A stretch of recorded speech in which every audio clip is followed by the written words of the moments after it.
Assalamualaikum warahmatullahi wabarakatuh. Bismillahirrahmanirrahim.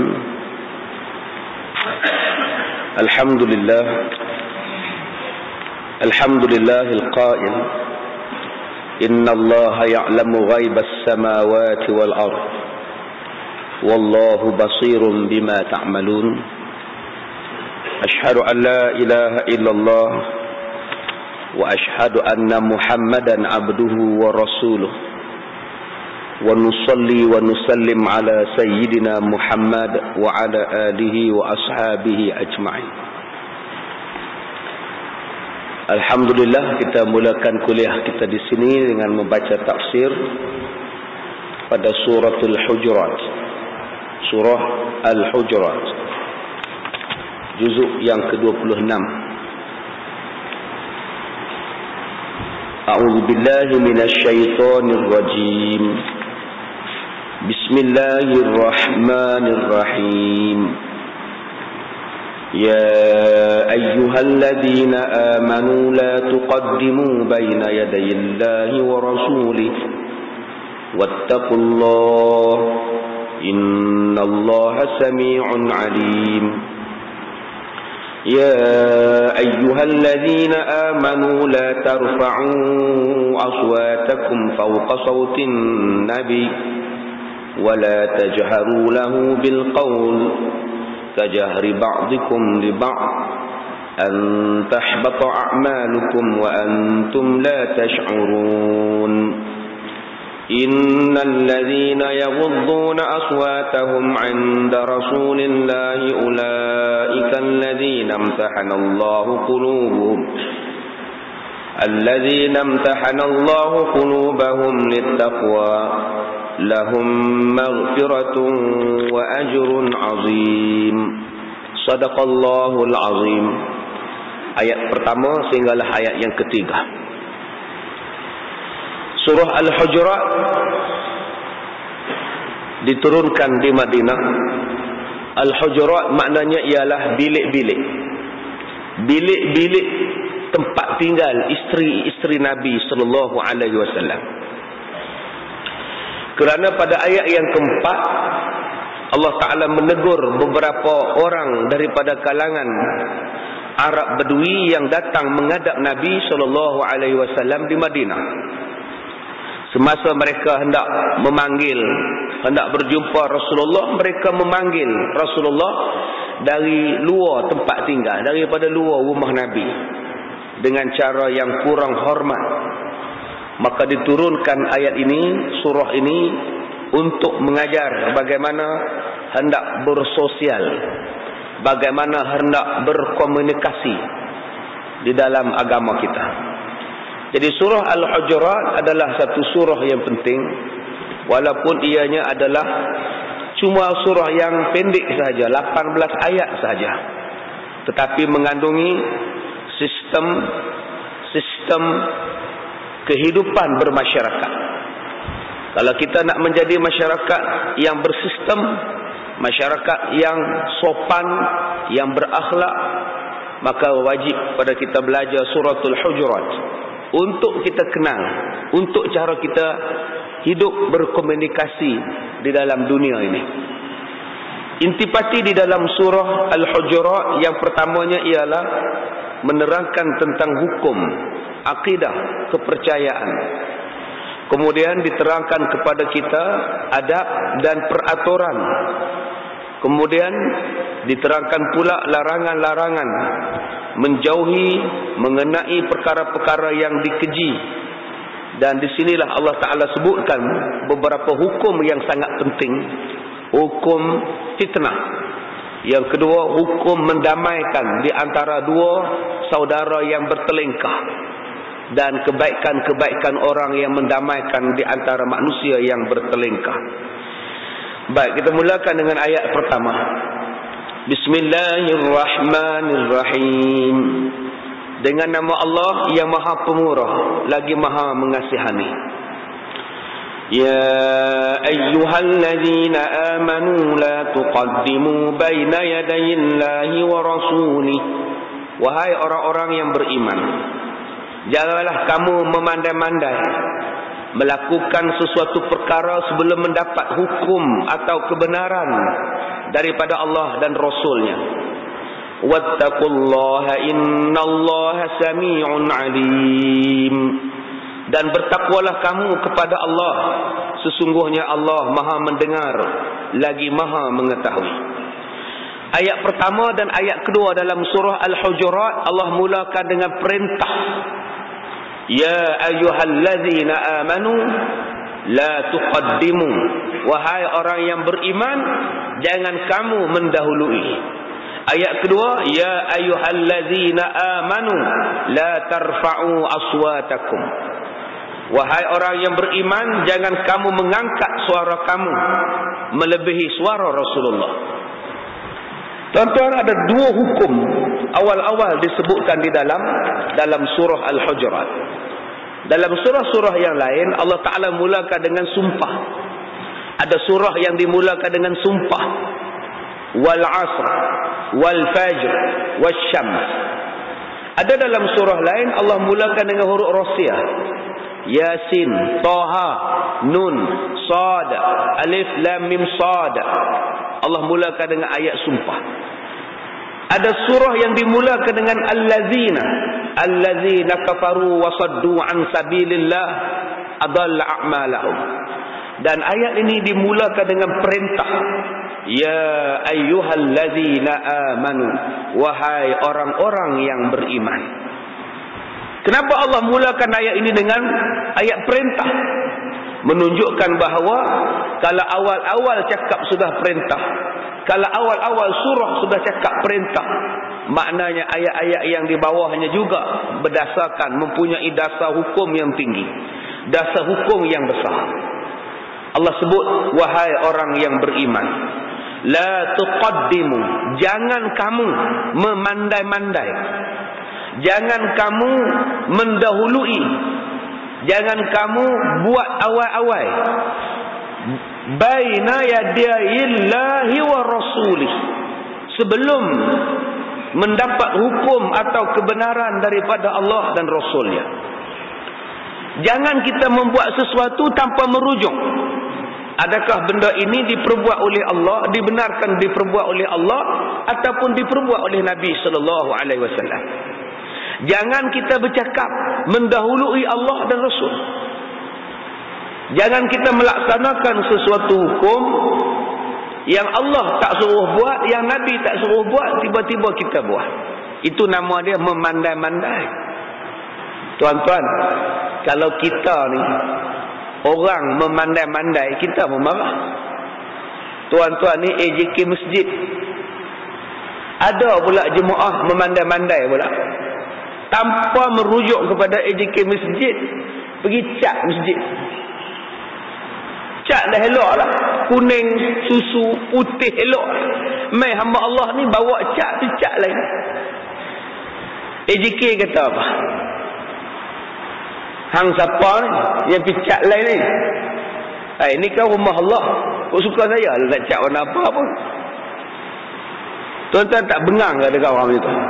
Ni jatan kuasa ni ada, jatan kuasa masjid ni ada, pak siapa hang memandai-mandai buat? Kita marah. Serupalah kita ada rumah, datang satu hamba Allah memandai-mandai masuk dalam rumah. Masuk dalam rumah, terus pergi ke dapur, masak nasi, apa semua, goreng telur, buka tin sardin, makan. Kamu ni siapa ni? Apa salahnya? Saya bukan mencuri pun, saya masak nasi. Salah ke?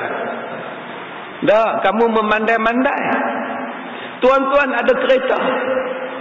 Ada kereta di luar tu, datang satu hamba Allah, pergi basuh kereta tuan-tuan. Bukan buat apa pun, pergi basuh ya.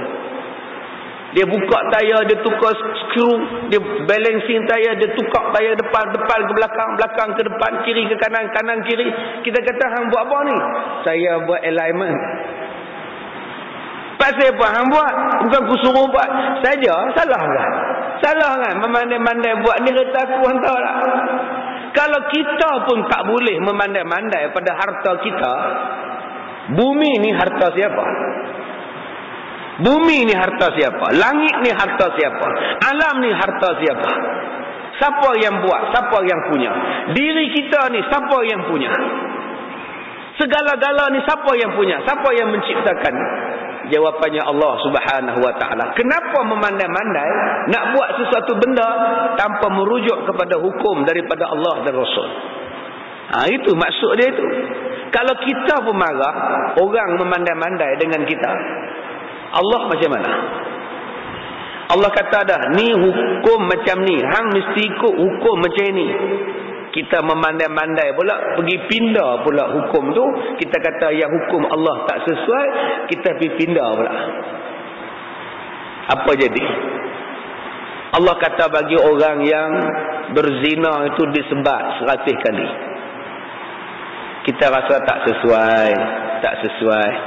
Kita tukar denda 5,000. Allah kata orang yang minum arak, yang ni hukumannya. Kita kata tak sesuai, nanti pelabur lari. Kita sebat 6 kali sudah lah. Sebat 6 kali pun tak sesuai, kita jaga rumah budak-budak cacat sudah lah. Kita sendiri pergi pandai tukar. Tu nama dia tuqaddimu baina yadayillahi wa rasulih, memandai-mandai.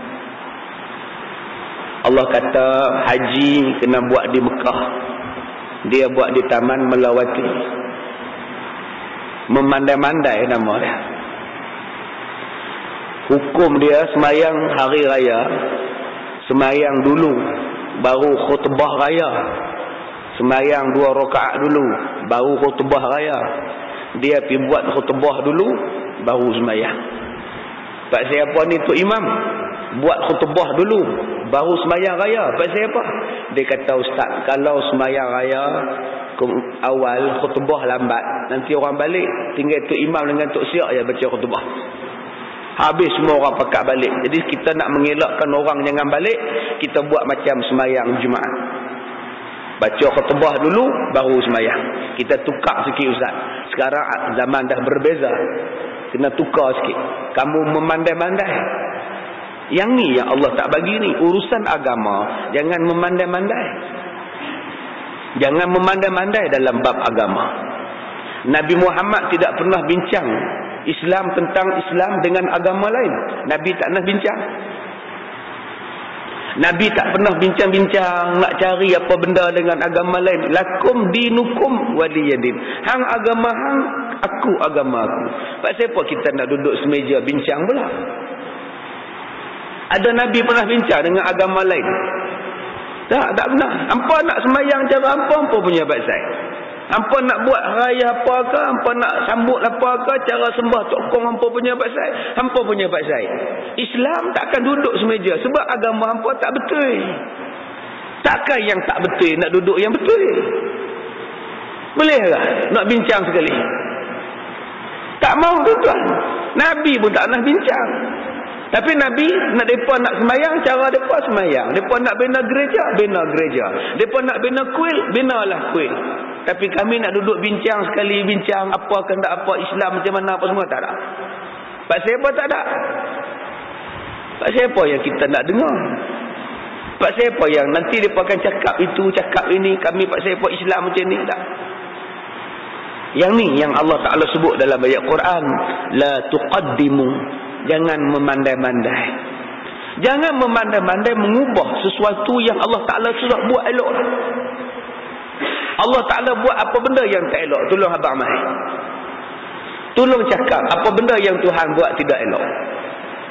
Semua yang Tuhan buat ini cukup cantik. Manusia yang Allah Ta'ala ciptakan cukup cantik. Ahsani taqwim. Laqad khalaqnal insana fi ahsani taqwim. Sesungguhnya kami ciptakan manusia ini sebaik-baik bentuk kejadian. Tang mana rasa tak berkenan dengan ciptaan Tuhan? Oh, dia kata, ustaz, hidung saya kembang ustaz. Macam mana nak bagi mancung? Oh, kulit saya gelap ustaz. Macam mana nak bagi cerah?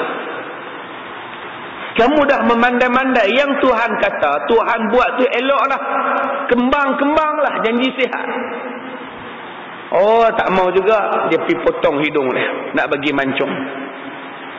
Sekarang hidung dia tak boleh kena spotlight. Asal kena spotlight, cair hidung dia. Tak boleh kena cahaya matahari. Bila kena cahaya matahari macam lilin kena bakar. Duk turun ke bawah, kena angkat balik. Kalau dulu hang pakai hidung yang original, okey dah. Senang dah. Tapi pasal kamu memandai-mandai. Kulit yang Allah Ta'ala bagi kepada kita sesuai dengan diri kita. Dia tahulah pasal dia buat. Allah tahulah apa bentuk yang sesuai untuk kita. Kulit kita warna putih ke, warna sawo matang ke, warna coklat ke, elok untuk kita. Oh, tak puas hati. Tak puas hati. Dia ambil whitening cream mai pakai. Sekarang kulit dia jadi nipis. Ruang roma dia sudah ditutup. Dan sekarang ni duk mengelupas. Duk kena pakai krim 24 jam. Kalau tidak mengelupas. Nak pergi kenuri susah. Nak semayang susah. Nak tidur malam susah. Nak kahwin pun susah sekarang. Sebab apa? Kulit dah jadi kod lain. Kalaulah dulu hitam. Hitam pun hitam dah. Janji hati putih. Sekarang dah jadi susah hati. Sebab siapa jadi susah hati? Sebab kamu memandai-mandai buat. Berapa banyak dunia sekarang dah jadi rosak dan terbalik, tuan-tuan. Rosak dan terbaliknya sistem alam. Bila kita memandai-mandai, mengubah sistem alam itu. Allah Ta'ala sebut siang adalah tempat untuk mencari rezeki. Malam adalah tempat untuk berdiam di dalam rumah. Bila manusia ubah sistem itu, siang malam bekerja, apa jadi kepada keadaan masyarakat? Apa jadi keadaan anak isteri? Apa jadi kepada gejala sosial? Bila malam lebih cerah, lebih hidup daripada siang. Jadilah macam hari ini, memandai-mandai di dalam sistem yang telah Allah Ta'ala aturkan kepada kita. Sungai itu dah elok dah. Tiba-tiba kita ubah pula sistem pensaliran dia. Apa jadi kepada ekosistem alam? Laut tu dah elok dah. Manusia tak puas hati dengan laut. Manusia tambak laut, tambak laut, tambak laut.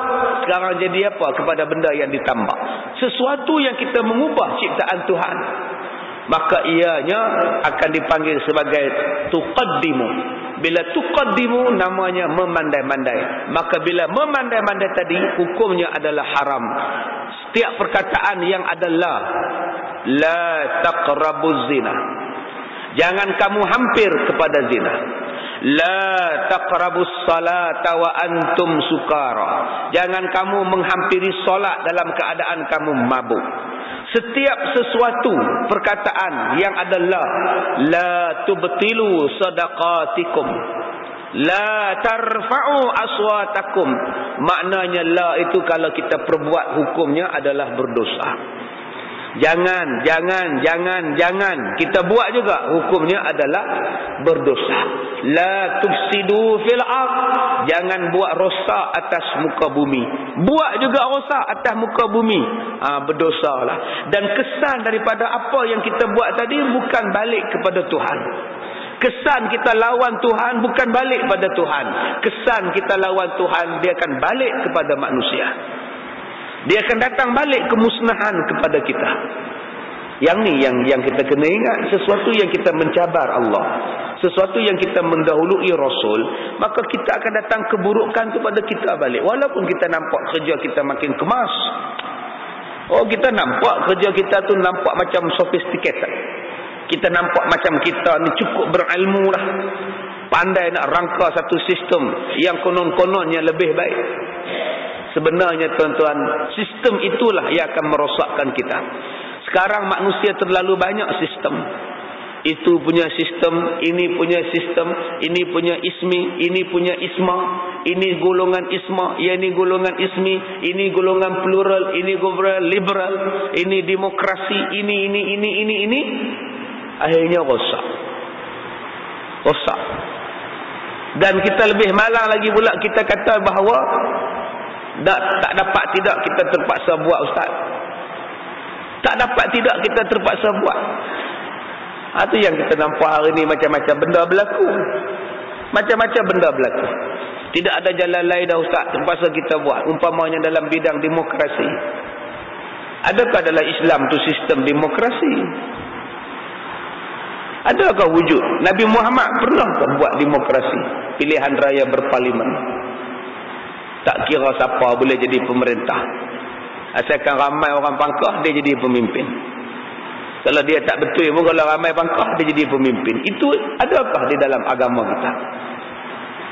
Tapi kita kata kita dah tak ada jalan lain, Ustaz. Kita terpaksa amalkan juga. Iyakah tidak ada jalan lain? Kalau tidak ada jalan lain, nampak sangat Islam ni belum habis lagi. Kalau kita kata tak ada jalan lain, Ustaz, yang ni yang kita ada, nampak sangat Islam ni tak sempurna lagi, tak komplit lagi. Sedangkan bukankah Allah Ta'ala dah sebut ada al-yawma akmaltu lakum dinakum wa atmamtu alaikum ni'mati. Hari ini agama kamu sempurna dah. Semua dah komplit. Tak ada satu benda pun yang tidak ada jawapan di dalam agama. Tidak ada satu perkara pun yang tidak boleh diselesaikan dalam Islam. Ini yang Allah Ta'ala sebut. Bila kita amalkan sistem itu, maka jadilah macam sekarang.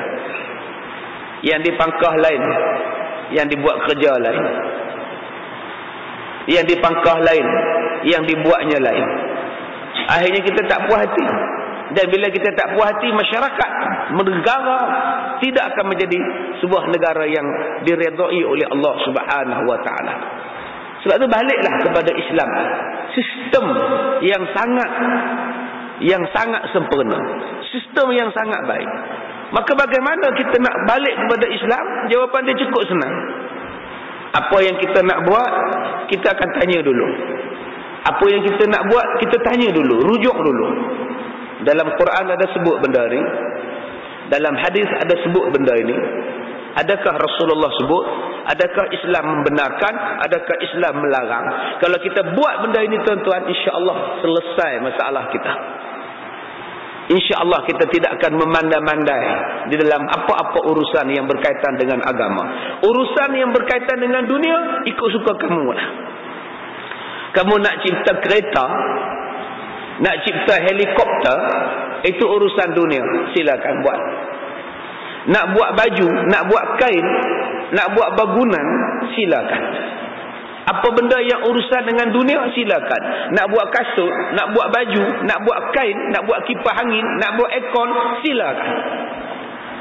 Tetapi urusan agama, serahkan kepada Allah, serahkan kepada Nabi Muhammad.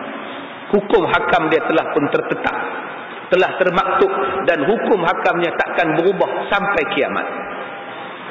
Peraturannya takkan berubah sampai hari kiamat. Peraturan dunia boleh berubah. Dulu IC lembek, lah IC kerah. Tak apa. Dulu orang bawa surat saja, kad pengenalan.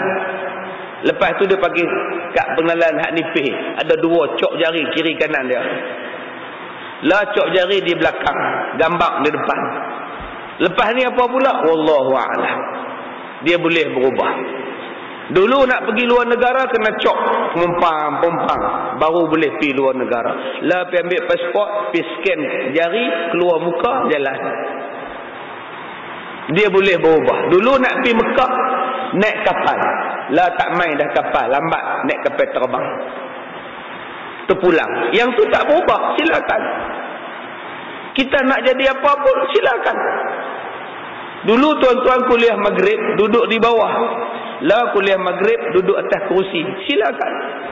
Akan datang kuliah maghrib atas mimbar. Tak ada siapa larang.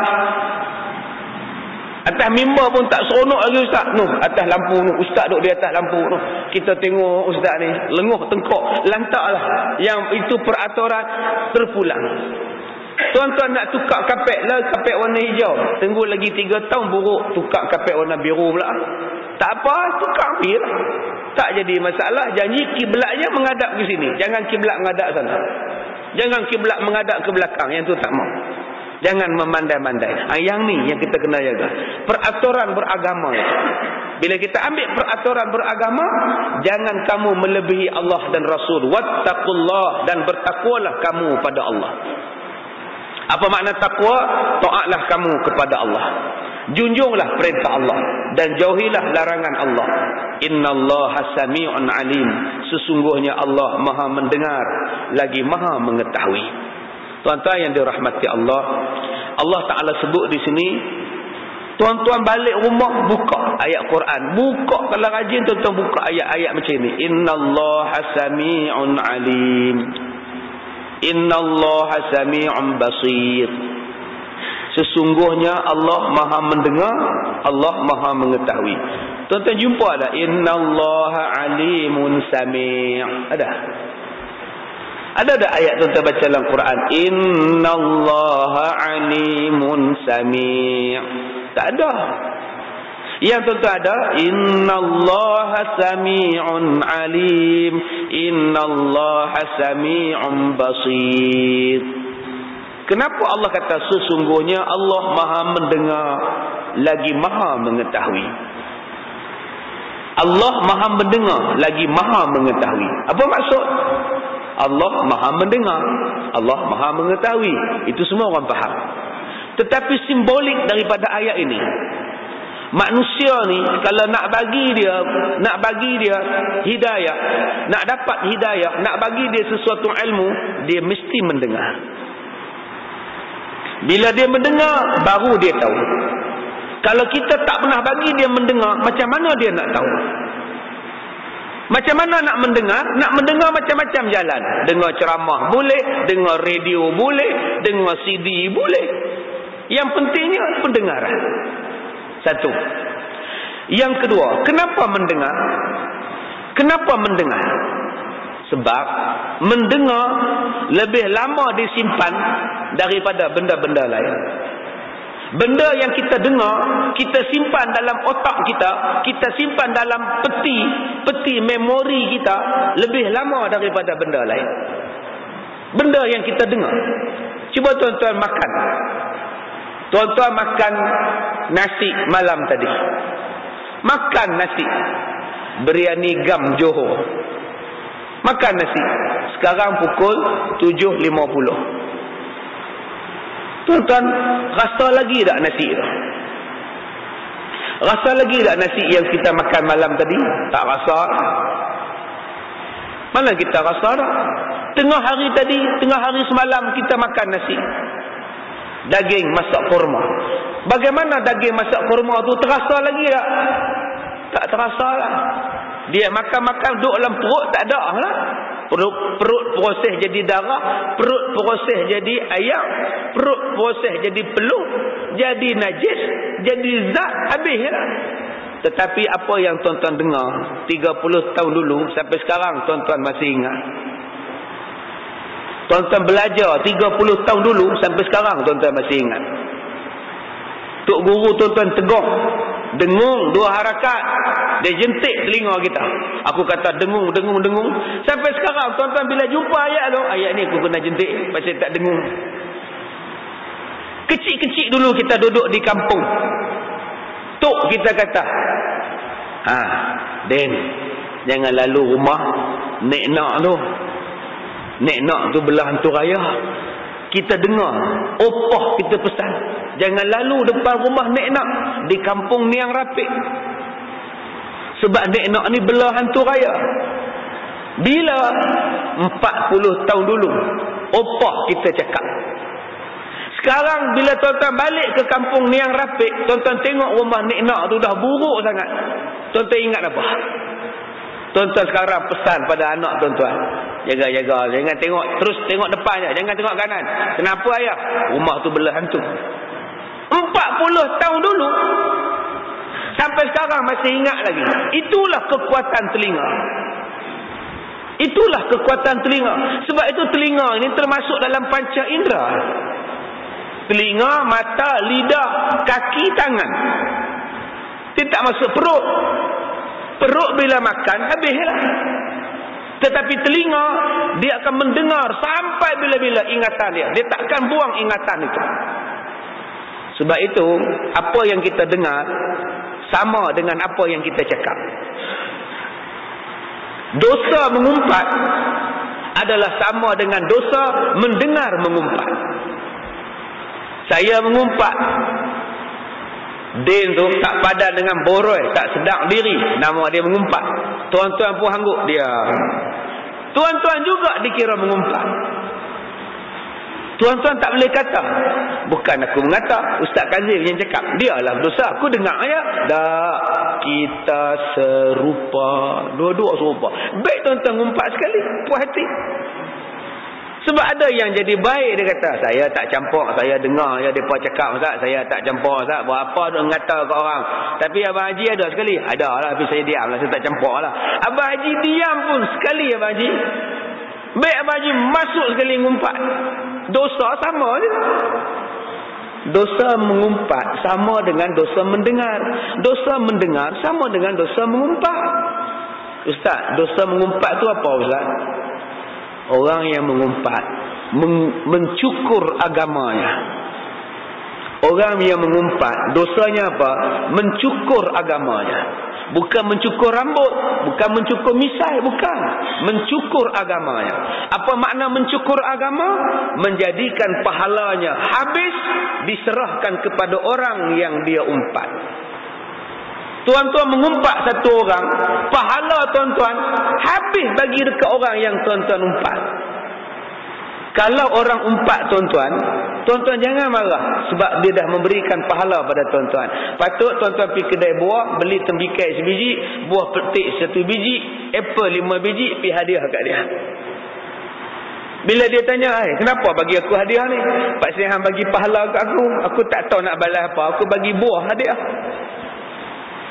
Sebab bila kita mengumpat orang, kita dah bagi pahala kita pada orang.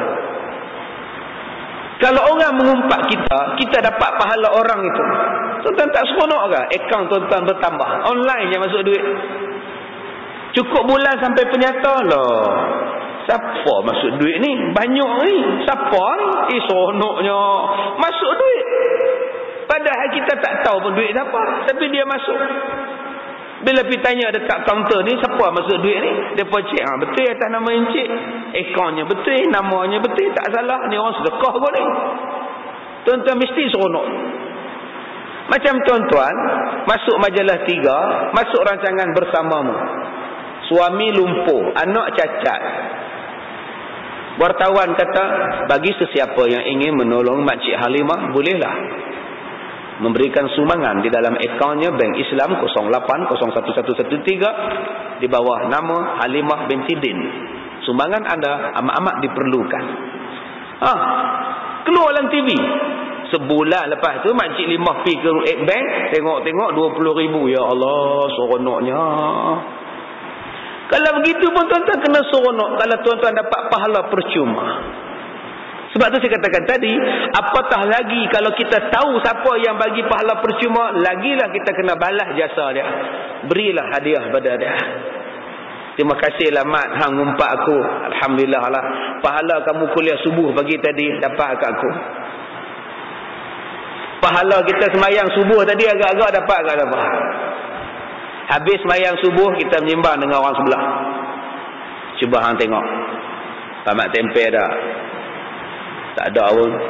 Belakang pun tak ada. Depan pun tak ada. Nampak tak? Maghrib boleh main. Subuh tak boleh main. Apa punya orang tu? Pahala semayang subuh kita tadi dah sedekah dekat Pak Mat Tempeh. Letih je tuan-tuan. Hak kawan tu diam. Tak kata apa. Aku tak campur. Aku tak campur. Hang tak campur. Hang tak nasihat dia. Cuba nasihat dia. Mungkin dia semayang tempat lain. Kita tak boleh kata. Apa tempat lain kita? Masjid baru nak pergi masjid lain masjid apa? Mana nak tahu. Kok dia nak pergi sembahyang tempat lain. Dia tak. Kita tak tahu. Dia tak sedar ke? Dia sakit perut ke? Mana kita tahu. Tak boleh pandang buruk. Sepatutnya kena cakap macam itu. Ini tidak. Tuan-tuan duduk sebelah dia. Aku tak campur. Aku tak campur. Tak. Kena cakap. Balik rumah nanti. Tuan-tuan buka kitab Minhajul Abidin. Tuan-tuan buka kitab Minhajul Abidin. Imam Ghazali kata apa dengan mengumpat? Kata Imam Ghazali, kalau aku nak mengumpat, lebih baik aku umpat mak aku. Kalau aku nak mengumpat, lebih baik aku mengumpat mak aku. Supaya pahala aku ni pindah dekat mak aku. Buat apa aku umpat orang lain? Pahala aku dapat kat orang lain, free ya dapat. Kalau aku nak umpat, biar aku umpat kat mak aku. Mak akulah yang mengandungkan aku, mak akulah yang beranakkan aku, mak akulah yang menyusukan aku, dialah yang bela aku, dialah yang didik aku. Biar aku umpat dia supaya pahala aku ni boleh pindah dekat dia. Yang aku nak umpat orang lain pasal apa? Dia tak jaga aku, dia tak bela aku, dia tak tengok aku bukan adik-beradik dia. Aku bukan saudara mara dekat dia. Pasal apa yang aku nak sedekah pahala percuma dekat dia? Free aku bagi pahala kat dia. Aku sembahyang teruk, aku qiyam mulai teruk, aku baca Quran teruk, aku puasa sunat, aku zikir, aku buat amalan. Tiba-tiba amalan aku sedekah dekat orang yang aku tak kenal pun, yang tak ada kena-mengena dengan aku. Buat apa aku bagi dekat dia? Baik aku umpat mak aku supaya mak aku boleh masuk syurga dengan amalan yang aku bagi dekat dia. Itu pemikiran tasawuf Imam Ghazali. Bukan maknanya tuan-tuan kena umpat mak tuan-tuan. Bukan. Umpat mak pun dosa juga. Tapi kalau tuan-tuan nak mengumpat sangat, baik umpat mak. Pahala tuan-tuan dapat kat mak. Kurang-kurangnya dia mak kita. Yang tuan-tuan nak mengumpat jiran pasal apa? Nak mengumpat ustaz pasal apa? Nak mengumpat Tok Bilal pasal apa? Nak mengumpat pengurusi pasal apa? Nak mengumpat pemimpin pasal apa? Kita duk umpat dia. Pahala kita dia bagi kat dia. Berapa banyak hari ni tuan-tuan kita duk kata orang. Ada orang tanya dekat saya, ustaz. Ya. Tak, saya nak tanya ustaz, rukun khutbah. Ya. Dalam rukun khutbah jemaah ni ustaz, ada ke doa untuk sultan? Saya kata doa untuk sultan bukan rukun. Habis tu pasal apa kita baca? Pasal apa kita doa kat sultan? Saya kata, salahkah doa untuk sultan? Salahkah doa untuk pemimpin? Tak salah. Bagus lah. Pasal apa bagus pula ustaz? Kita dah menambahkan dah satu benda yang tak ada. Dia bukan tambah. Innallaha ya'muru bil 'adli wal ihsan wa ita'i dzil qurba wa yanha 'anil fahsya'i wal munkari wal baghi. Ada Nabi baca ayat tu? Tak ada. Nabi tak baca ayat tu. Yang mula-mula baca ayat tu siapa? Umar Ibn Aziz. Sekarang semua orang baca.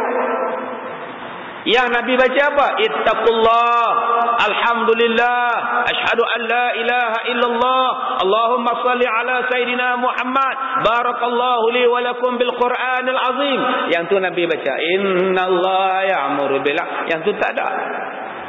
Salah ke baca? Tak salah. Pasal apa? Apa salahnya baca ayat Quran? Begitulah doa untuk sultan. Okey ustaz. Apa dalil ustaz yang ustaz sokong baca doa untuk sultan? Balik buka hadis Nabi.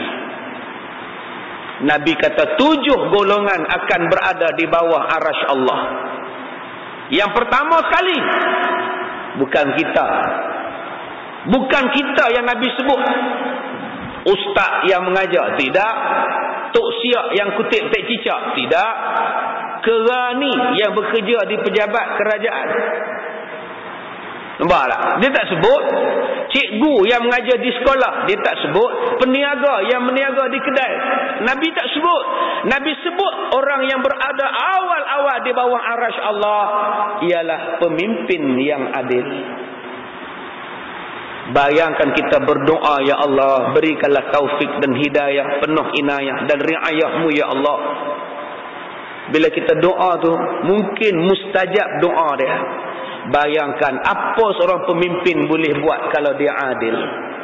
Bayangkan kalau Allah mustajabkan doa kita dapat pemimpin yang adil. Bagaimana negeri kita diperintah? Kalau pemerintahan itu seorang pemimpin yang adil, bukankah bagus? Para meswara itu masuk Islam. Bila dia masuk Islam, tukar nama jadi Sultan Muzaffar Shah.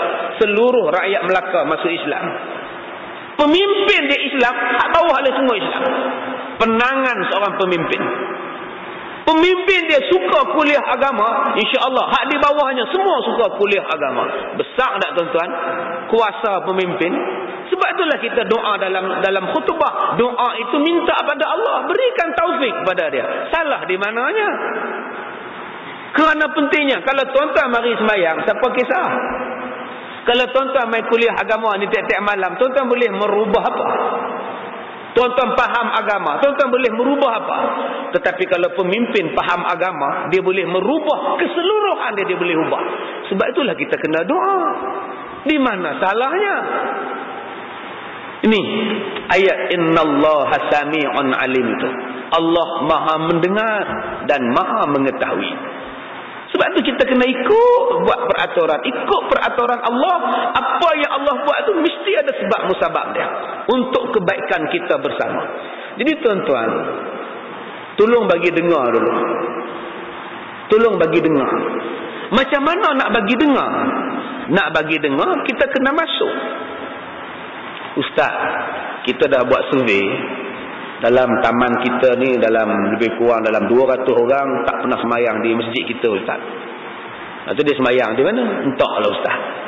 Dia apa cara kita nak bagi dia orang ramai datang mengaji, datang jemaah Ustaz. Kita tak boleh duduk dalam masjid sahaja. Kita orang dah buat dah Ustaz kuliah kita dah buat subuh, petang, malam kita dah buat, tengah hari pun kita buat Ustaz. Tapi dia orang tak nak datang juga Ustaz. Sebab you all buat di sini. Sebab kita buat di sini, sebab tu tak jadi. Kenapa kita tak keluarkan? Kalau tuan-tuan jual kerepek di rumah saja, siapa yang nak main beli? Signboard pun tak ada. Sekurang-kurangnya kalau jual kerepek di rumah, tulislah signboard depan rumah. Perniagaan kerepek, pisang, ubi, keladi, semuanya ada bos itu. Hubungi Cik Kiah untuk urusan tempahan. Orang singgah. Kalau kita buat kuliah maghrib, orang tak datang. Sebab apa orang tak datang? Signboard pun tak ada. Cuba pergi tulis kat pintu pagar depan tu, kuliah perdana. Buh muka ustaz tu pula. Tak nampak apa muka ustaz tu. Pasal jambang penuh. Nampak tandai sikit je. Cuba buh gambar elok-elok. Oh, malam ni ada ceramah. Kita nak marah pada orang tak datang. Kita hanya umum masa semayang jemaat. Masa tu pukul 1:05 petang. Orang baru ada 30 orang. Tuan-tuan, malam besok ada ceramah disampaikan oleh Ustaz Abu Bakar. Jemput datang. 30 orang tu saja, Mai. Sebab signboardnya sikit. Cubalah signboardnya berada di atas mimbar. Ni saya nak abang tu imam baca khutbah tu diselip. Malam ni ada ceramah Ustaz Bakar, mainlah kita belajar bab fiqh. Insya-Allah tuan-tuan. Yang kedua, perniagaan kerepek pisang ini akan menjadi masyhur kalau dia keluar. Dia letak di kedai, dia letak di restoran, dia letak di pasar raya, dia iklan dalam TV, iklan dalam paper, lagi ramai orang beli kerepek pisang ni. Begitu jugalah dengan produk dalam masjid. Produk dalam masjid kena ekspor keluar. Kita pergi rumah mereka. Kita pergi rumah orang yang tak semayang tadi. Rumah orang yang tak pernah campur dengan masjid. Kita nak pergi sebab apa Ustaz? Tak ada sebab nak pergi. Takkan dia tak pernah sakit.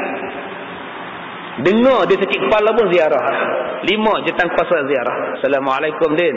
Dengar cerita sakit kepala. Sakit kepala bersebelah ni. Tak tahulah migrain ke migran ke tak tahulah. Sakit betul-betul. Tok siap pun ambil. Tak apa, saya baca sikit. Saya baru mengaji kat Darul Syifa ni. Auzubillahi minasyaitonir rajim. Minum Din. Sapu kepala. Nampak tak tuan-tuan? Dia jatuh cinta dengan tuan-tuan. 2 hari lepas tu pi lagi. Kemudian telefon pula. Assalamualaikum. Macam mana Din, sihat ke? Alhamdulillah lah. Lepas minum ayak penawar Tok Haji tu, nampak lega lah sikit. Din malam ni datang, kita ada jemput Ustaz daripada Ipoh. Ustaz Kazim main lah. InsyaAllah dia sampai tuan-tuan. Dan tuan-tuan cerita pula, ni kita buat lah sikit lepas kuliah maghrib ada makan sikit. Ada makan saya main lah. InsyaAllah. Dia kena keluar, bagi dia dengar. Tuan-tuan tahu tak CD kita ni yang dengar tuan-tuan bekas menteri bukan Islam. Bekas menteri bukan Islam. Belah jadi tun lah. Driver dia Melayu. Driver dia duduk pasang dalam kereta. Yang tun duduk nyandak di belakang. Tak payah hang cakap. Biar Ustaz Kazim cakap dalam kereta. InsyaAllah. Mula-mula mungkin dia marah. Mula-mula apa ni. Lama-lama. Itu ada lagi ke itu ceramah pasang? Dia pun nak dengar. Syak tuan-tuan. Mudah-mudahan. Dia kata, Ustaz, saya pengedar CD. Saya pengedar. Saya jual pada orang. Mana-mana keramaian saya jual pada orang. Orang tak nak beli. Tak nak beli tak apa. Saya hadiah pula. Naik. Ni original punya. Naik. Oh, tak mau. Naik tak mau. CD bernyanyi RM21 tak apa. Ustaz punya naik mahal. Dia kata kalau orang tak nak beli, dia bagi hadiah Ustaz. Janji dia dengar. Bulan depan, dia mai beli. Dia mai cari. Berapa banyak hari ni peniaga yang setiap barang dia nak untung. Kita rugi hari ni. Untung bulan-bulan akan datang. Kita hari ni nak untung. Besok nak untung. Lusa nak untung. Tunggin nak untung. Tulak nak untung. Hari ni kita rugi. Besok lusa kita untung. Tang tu yang penting. Dia kata Ustaz dia tak beli. Tak apa saya bagi hadiah Ustaz. Bulan depan 5 sekali dia beli Ustaz. Nampak tak? Inilah nak kata bisnes. Tu yang orang buat jualan kedai. Dia tulis besar-besar. Tilam RM1. Bantal RM1. Siapa yang tak berat kereta? Suami bawa kereta, isteri tengok, abang bantai RM1, brek menyetak tuan-tuan, kedegang, kereta langgar belakang, 300, RM1 punya pasal. RM1 punya pasal, bantal RM1, mana nak dapat? Gila ke apa toki ni RM1?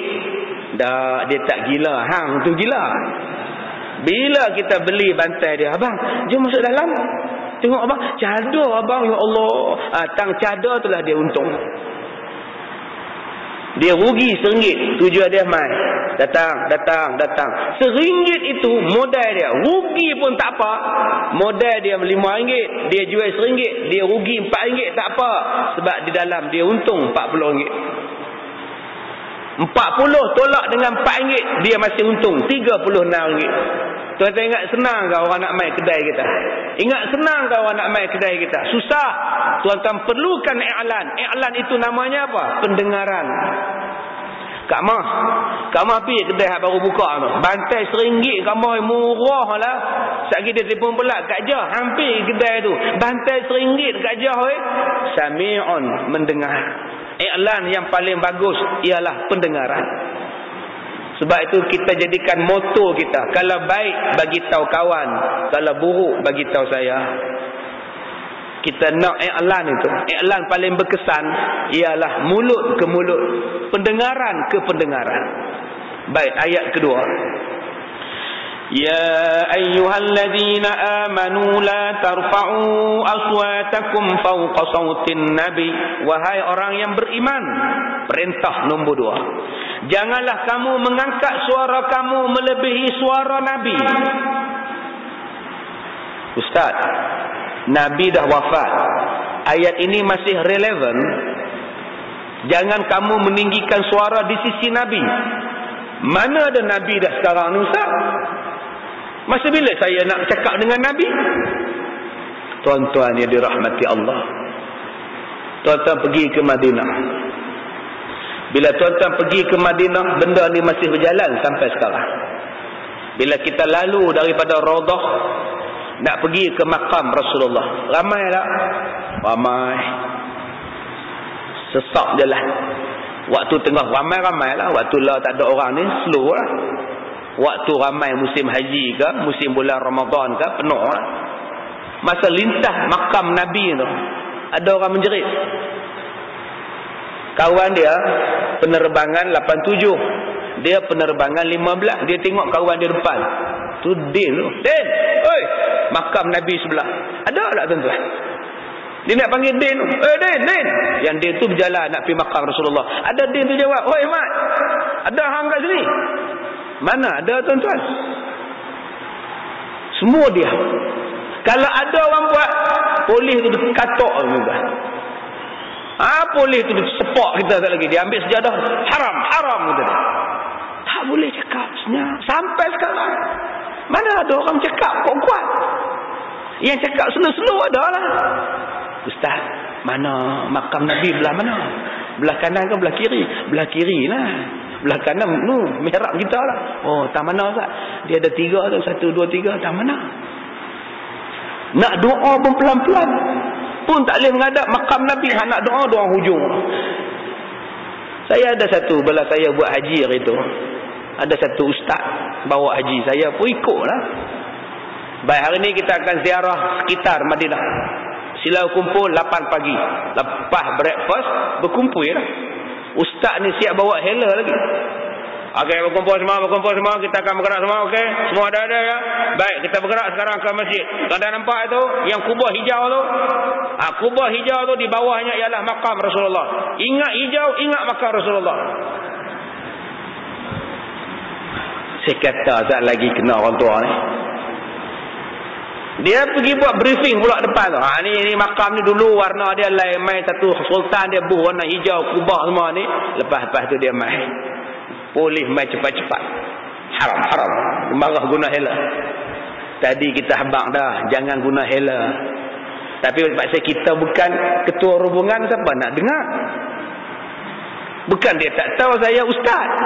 Dia pun tahu. Kepala pakej tu pun tahu. Ustaz Kazim mari ikut pakej dia. Saya tak apa. Saya nak buat haji. Bukan saya nak bawa jemaah haji. Saya nak buat haji. Dah mereka atok, saya ikut je lah. Tapi kita dah cakap, jangan cakap kuat.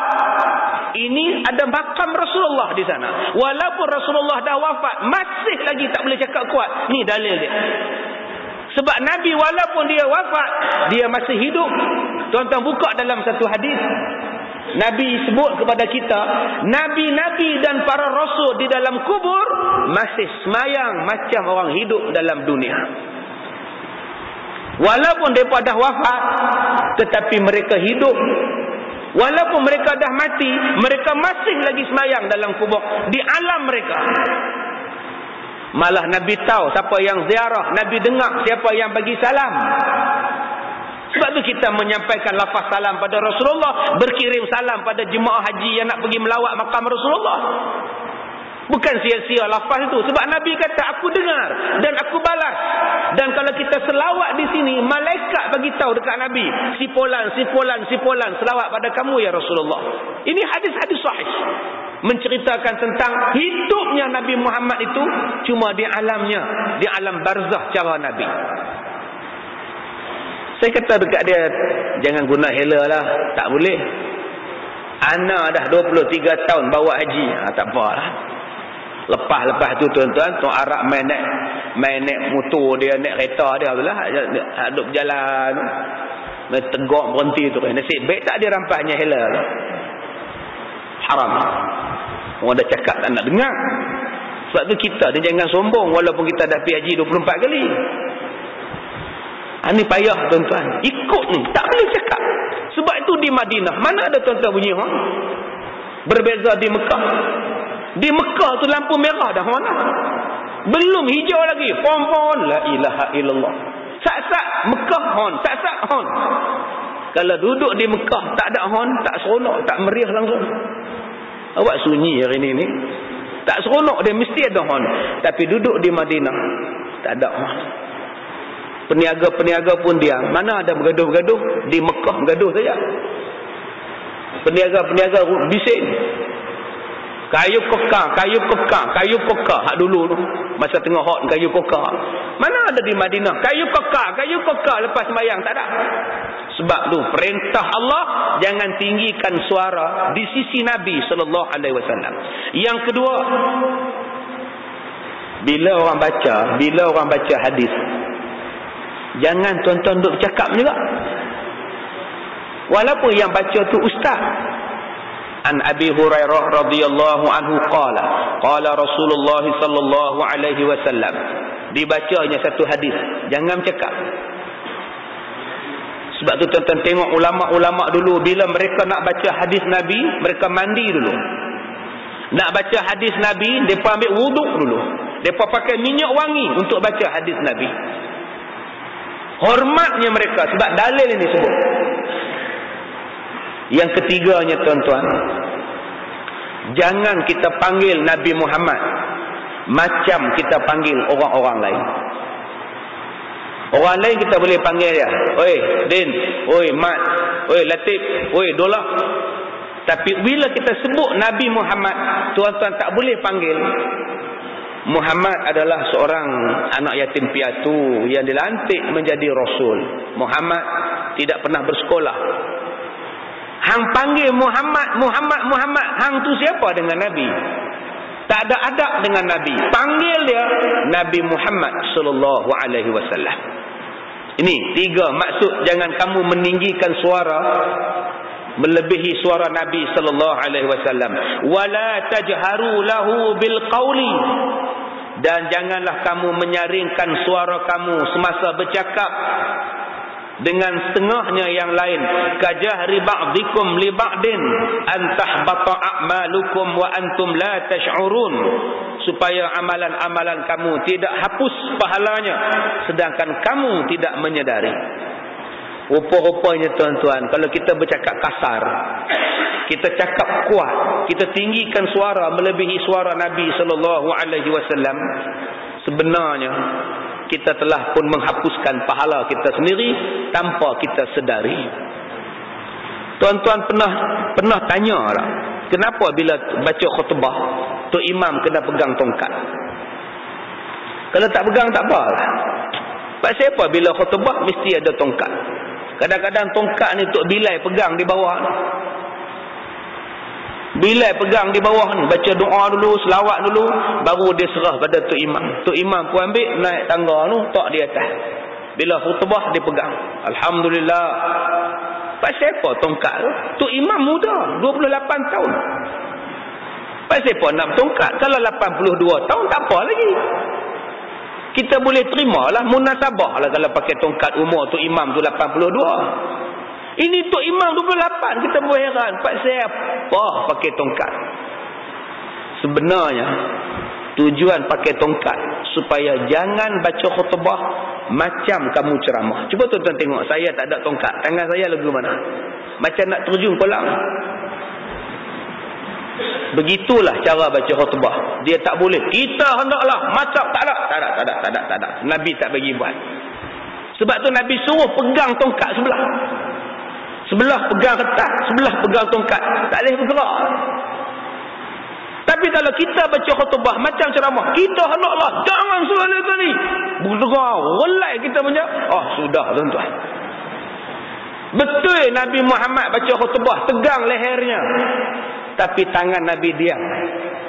Tapi pergerakan Nabi diam. Mulut saja tegas, tapi tangan dia tidak menggelewa ke sana kemari. Nabi tutupkan tangan itu dengan suruh pegang khutbah, tongkat khutbah. Ustaz, kalau dia pegang tongkat ni Ustaz, tangan dia duduk macam ni Ustaz, kalau gitu dua-dua belah kena pegang, duduk diam-diam situ. Tuan-tuan, ini cara Nabi. Tambah kamu baca hadis Nabi, baca dengan hormat. Ini baca hadis Nabi. Nabi SAW bersabda, sudah. Kan itu hadis Nabi. Baca pelan-pelan. Hadis Nabi tak apa Ustaz, langkah pun tak apa, yang tak ada langkah ayat Quran. Kalau kamu hormat pada Nabi, hadis Nabi pun kamu tak langkah. Bukan ayat Quran saja kita tak langkah, ni hadis.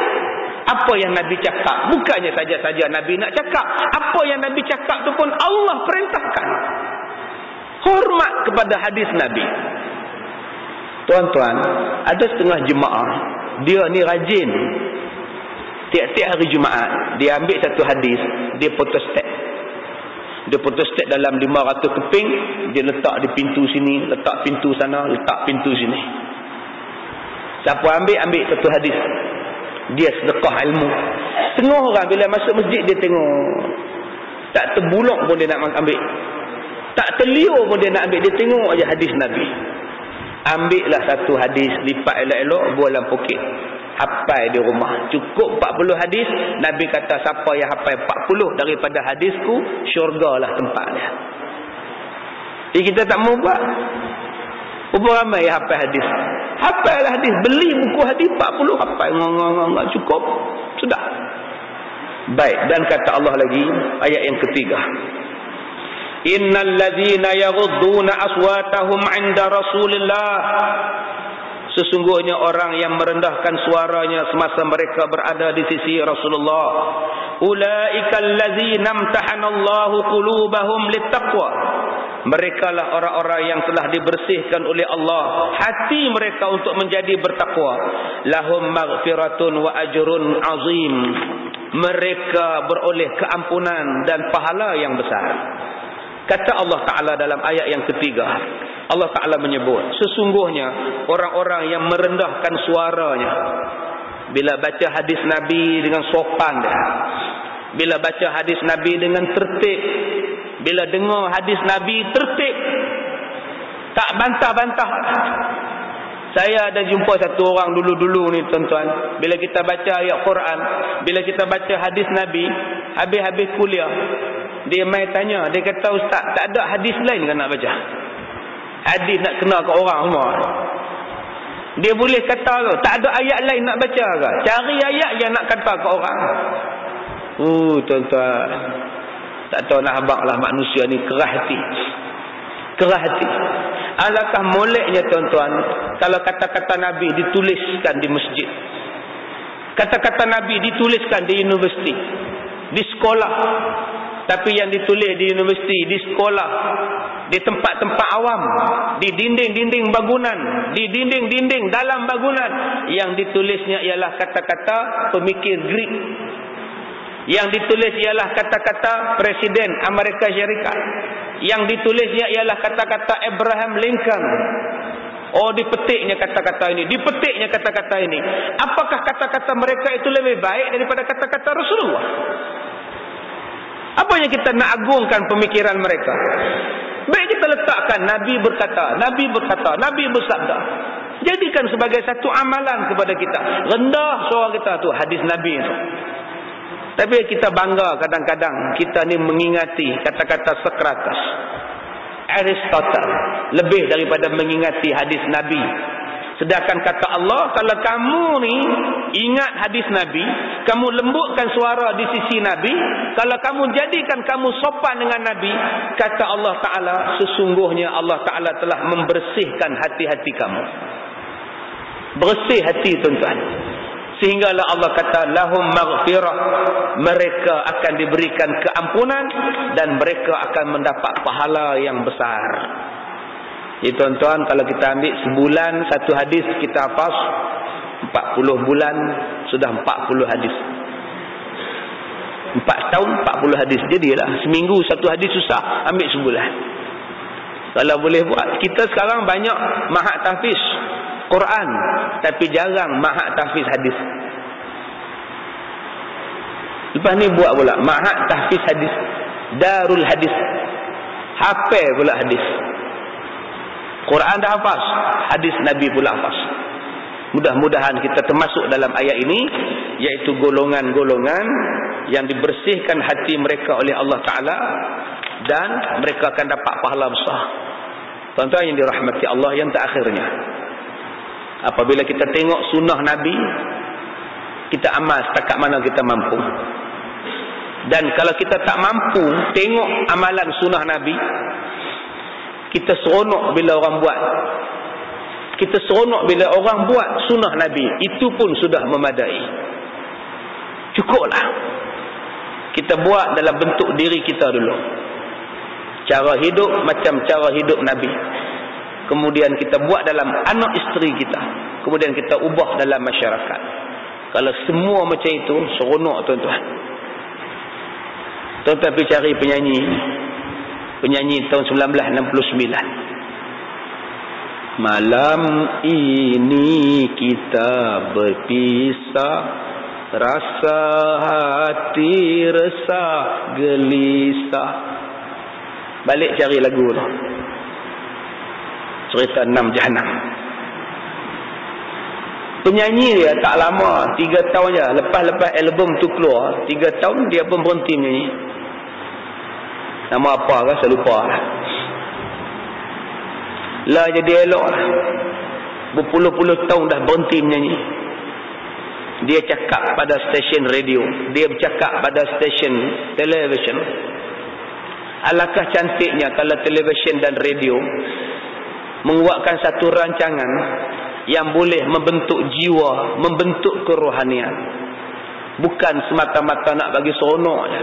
Saya berharap supaya pihak TV dan pihak radio dapatlah buat satu rancangan, menjadikan radio dan televisyen rancangan yang boleh membentuk jiwa, membentuk rohani masyarakat. Bukan semata-mata hiburan saja. Yang puak-puak radio ni nak temu ramah lah, dia ni penyanyi lama. Pipi temu ramah kena smash tuan-tuan. Subhanallah. Jadi tuan-tuan bercakaplah. Di mana kedudukan tuan-tuan, tuan-tuan bercakaplah. Saya bercakap dengan siapa-siapa saja. Istana panggil saya pun saya cakap macam ini. Menteri panggil saya pun saya cakap macam ini. YB panggil pun saya cakap macam ini. Orang kampung panggil pun saya cakap macam ini. Universiti panggil pun saya cakap macam ini. Korporat panggil pun saya cakap macam ini. Cakaplah. Sayanglah Nabi, ikutlah Nabi, insya-Allah Allah akan sayang kepada kita. Tak boleh kita nak amalkan semua sunnah Nabi. Amalkan setakat mana yang kita mampu. Saya rasa sekadar itu sahaja, insya-Allah kita akan sambung lagi. Kita sudahi dengan suratul Asr. Bismillahirrahmanirrahim. Wal 'asr. Innal insana lafi khusr. Salihat wa tawassaw bil haqqi wa tawassaw bis sabr. Bismillahirrahmanirrahim. Alhamdulillahirabbil alamin. Wassalatu wassalamu ala Rasulillah wa ala alihi wa sahbihi ajma'in. Allahumma inna naj'aluka fi nuhuri a'da'ina wa na'udzu bika min shururihim. Allahumma baddid syamlahum wa farriq jam'ahum wa shattit kalimatahum wa zalzil aqdamahum wa sallit 'alaihim kalban min kilabik ya qahhar jabbar ya muntaqim. Allahumma ya munzilal kitab wa ya mujriyas sahab wa ya hazimal ahzab ihzimhum wansurna 'alaihim walhamdulillahi rabbil alamin. Saya minta maaf jika terkasar bahasa.